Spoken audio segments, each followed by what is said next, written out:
الحمد لله نحمده ونستعينه ونستغفره ونعوذ بالله من شرور أنفسنا ومن سيئات أعمالنا من يهده الله فلا مضل له ومن يضلله فلا هادي له ونشهد أن لا إله إلا الله وحده لا شريك له ونشهد أن سيدنا ومولانا محمدا عبده ورسوله أرسله بالحق بشيرا ونذيرا وداعيا إلى الله بإذنه وسراجا منيرا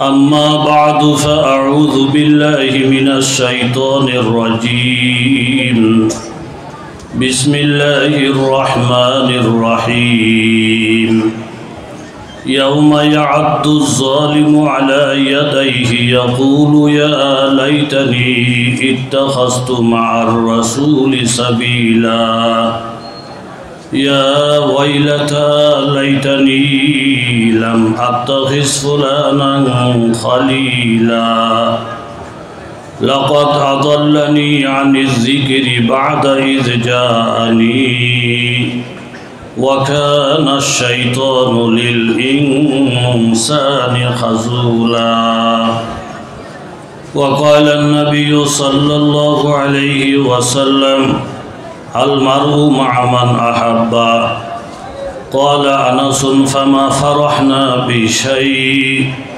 فرحنا بقول النبي أنت مع من أحب فأنا أحب الله ورسوله وأبا بكر وعمر وأرجو أن أكون معهم بحبي إياهم وإن لم أعمل أعمالهم أو كما قال النبي عليه الصلاة والسلام صدق الله العظيم وصدق رسوله النبي الكريم ونحن على ذلك من الشاهدين والشاكرين والحمد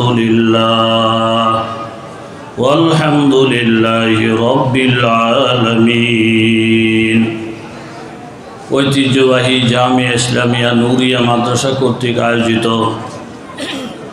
আজকের এই বিশাল সম্মেলনের সম্মানিত সুযোগ্য সভাপতি কাবিলে এহতেরাম মুআজ্জজ মুহতারাম হযরত উলামায়ে কেরাম মুরব্বিয়ানে ইজম বিভিন্ন জায়গা থেকে আগত ইসলাম প্রিয় কোরআন প্রিয় মুসলমান ভাইয়েরা আল্লাহ পাকের দরবারে অসংখ্য অগণিত শুকরিয়া যিনি দয়া মায়া করে আপনাকে আমাকে বিভিন্ন মহল থেকে বাছাই করে কোরআন হাদিসের মজলিসে আল্লাহ ওয়ালাদের মজলিসে আসার বসার তৌফিক দান করেছেন দিল থেকে অন্তর থেকে কালিমাতুর শুকুর আদায় করি আলহামদুলিল্লাহ।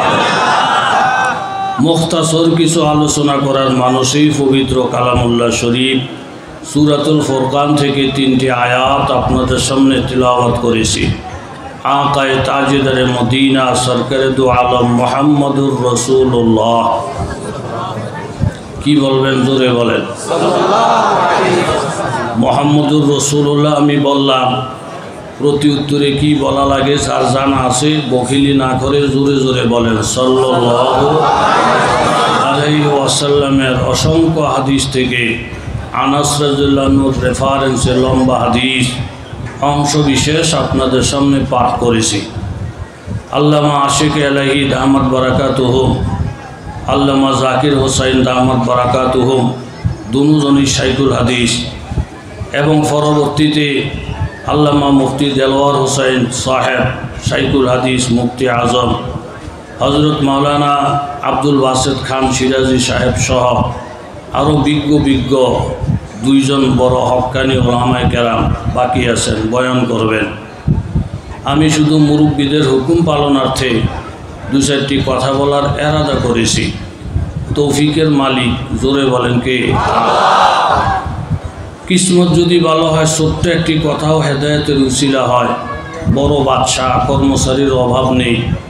বিছনাদারি রেডি করার জন্য লোক আলাদা, খাওয়া রেডির লোক আলাদা, গাড়ি চালানোর লোক আলাদা। বিছনা রেডি করবেন বান্দি আলাদা। বান্দি ডেলি বিছনা রেডি করে, বাদশাহ এসে ঘুমায়। আজকে হঠাৎ বান্দির দিলের ভিতরে একটা প্রশ্ন উঠছে, এত সুন্দর বিছানায় বাদশাহ ঘুমায়, এদের কপাল কত ভালো, জমিদার। আমরা গরিব মানুষ, চাটাইয়ের মধ্যে, ভাঙ্গা চাটাইয়ের মধ্যে শুই, উনি এত সুন্দর বিছানায় ঘুমায়, দেখি বিছানাটা কেমন। এই মনে করে বান্দি লুকাইয়া বাদশার বিছনার মধ্যে শুইছে। শোয়ার সাথে সাথে দেখে ঘুম আসতে চায়, কারণ ঘুম সব লোকের আসে না। কথা বলেন ঠিক নেই? ঘুমের কাজ করলে ঘুম আসে। আমার দ্বারা যদি আরেকজনের ঘুম নষ্ট হয়, আমার দ্বারা যদি আরেকজনের ঘুম হারাম হয়, আমি যত নরম বিছানায় ঘুমাবো, আল্লাহ আমার ঘুম হারাম করে দিবেন। কি বলেন ঠিক কিনা? সুলতান মাহমুদ সবক্তগীন রহমতুল্লাহ আলাই সুন্দর বিছানার মধ্যে শুইয়া গড়াইতেছেন, ঘুম আসে না। উনি অবাক হয়ে গেলেন, শুইলে ঘুম আসে, আজকে ঘুম আসে না, কারণটা কি? মনে হয় আমার কারণে কারো ঘুম নষ্ট হইতেছে, সেটার বালা আযাব আল্লাহ আমার উপরে ডালছে। শোয়ার থেকে উঠা, দারোয়ানের থেকে বইলা এদিক সেদিক ঘুরতেছেন, কোথাও মনে আমার কারণে কারো কষ্ট হয়। গিয়ে দেখেন মসজিদের দরজা বন্ধ, ভিতরে থেকে রোনাজারের আওয়াজ আসতেছে।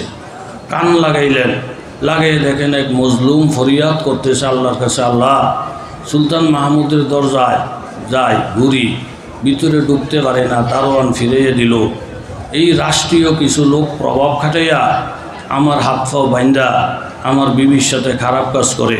কিছু বললে কয়ে দেখাই দেবো, কিছু বললে জেলে ঢুকে দেবো, কিছু বললে হুমকি দেয়।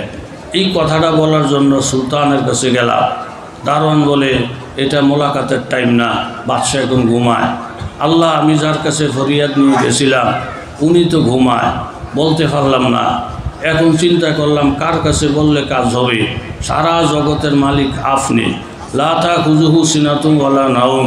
আমি শুনছি আলেমদের কাছে আপনি বলে ঘুমান না, এই জন্য হে আল্লাহ আপনার কাছে ফরিয়াদ করতেছি, জালেমের জুলুম থেকে আমাকে বাঁচান, আমার বিবিকে বাঁচান। বলেন সুবহানাল্লাহ। পাবন্দিয়ে তকদীরে, পাবন্দিয়ে আহকাম, पाबंदी तकदीर ही पाबंदी अहकाम, ये मसला मुश्किल नहीं आए मर्द के रदमान। एक आन में सो बार बदल जाती है तकदीर, हाय उसका मुकल्ला था बिना खुश अभी खुरसान। तकदीर के पाबंद नबातात व जमादात, मोमेन फकत अहकाम इलाही कहे पाबंद। সুলতান মাহমুদ বুজারার বাগিনায় আরেকজনের ঘুম হারাম হয়ে গেছে, আমার কর্মচারীদের অত্যাচারে। আরেকজনের ঘুম হারাম হয়ে গেছে আমার দলীয় লোকদের অত্যাচারে। আরেকজনের ঘুম হারাম কইরা আমি আরামের বিছানায় যদি শুই, ওই জুলুমের পাপের কারণে আমার ঘুমও হারাম হয়ে যাবে। এতক্ষণে আমি বুঝি নাই আরামের বিছানায় শোয়ার পরে কেন ঘুম আসে নাই। আমার ঘুম না আসা আসল কারণ তো এই মজলুমের ফরিয়াদ। জুড়ে বলেন ঠিক কিনা?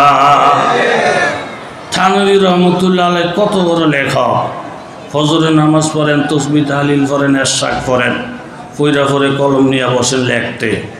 ওমা, আজকে কলম নিয়ে লেখতে বসে লেখা আসে না, আয়াত পড়তে চায় মনে আসে না, অর্ধেক লেখা বাকিটা লেখবে ভুলে গেছেন। খাজা মজুবকে রেখে বলেন, ব্যাপার কি, কলম দেখি চলে না, বিষয় কি আমার উপর আল্লাহ নারাজ হয়ে গেছেন? হুজুর, আপনার দ্বারা কি কোনো মানুষ কষ্ট পাইছে? আপনার দ্বারা কি কোনো মানুষের আঘাত পাইছে? হুজুর বলে, আমার তো মনে পড়ে না। একটু পরে কি মনে করছে, ওই কি তোমার খালাম্মা তো বাড়িতে নাই। যাওয়ার সময় আমাকে বলে গেছে, এই বড় হুজুর, এই মুরগিগুলা খোয়ারের মধ্যে আছে, সকালবেলা মুরগি ছাড়বেন, চাইরা মুরগির আদার দিবেন। আপনি তো আসেন কোরআন লইয়া, কিতাব লইয়া, হাদিস লইয়া, আসলে মেয়ে লোকের যেই কাজ এটা পুরুষ লোকে 16 আনা আদায় করা কি সহজ না কঠিন? কথা বলেন, সহজ না কঠিন? হঠাৎ মনে হচ্ছে ইন্নালিল্লাহ, মুরগিরে তো খাওন দেই নাই, মুরগিরে তো ছাড়ি নাই। তাড়াতাড়ি গেছেন, গিয়া মুরগির খোয়ার সরাইয়া খানা যখন দিছে, মুরগি খানা খাইয়া কক কক কক কক করে যখন উড়াল মারছে, আইসা কিতাব নিয়ে বসছেন, কলম নিয়ে বসছেন, সাথে সাথে লেখা চালু হয়ে গেছে। জোরে